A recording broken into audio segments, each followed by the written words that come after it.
It seems that Donald Trump was educating his crowds about who was on their side and who wasn't. Ted Cruz was out there, especially in the campaign, the Senate campaign in Georgia, in front of those kinds of crowds, being very clearly on Donald Trump's side and trying to reverse these votes. Do you have the feeling that there are some Republican members of the Senate, highly recognizable, like Senator Cruz, possibly Senator Hawley, who gave them, the big fist sign earlier in the day on January 6th, who are sitting there in the Senate, never having felt threatened by this crowd at all, at any moment, because they knew that that crowd knew that they were on their side? Well, what I think of with them is we're still looking at what their role was in all of this. We've made the referral to the Ethics Commission, Ethics Committee. The Ethics Committee is going to have its look.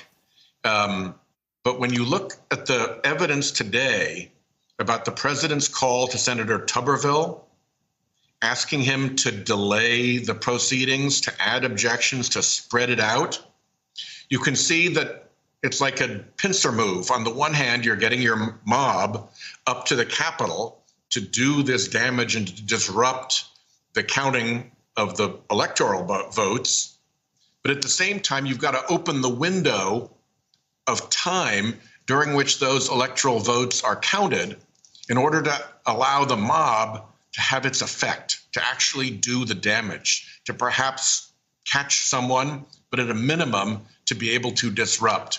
If this thing had gone smoothly and orderly and without objection, we might have been done by the time the mob had breached the Capitol.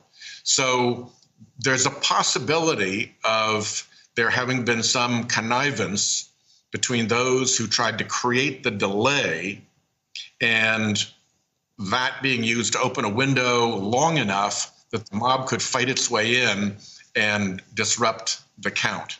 So all of that remains to be seen. But it struck me that when the president called Senator Tuberville for that specific purpose, that could easily have been a similar call to another colleague.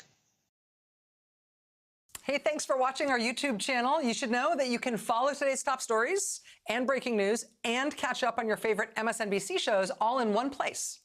Download the NBC News app today.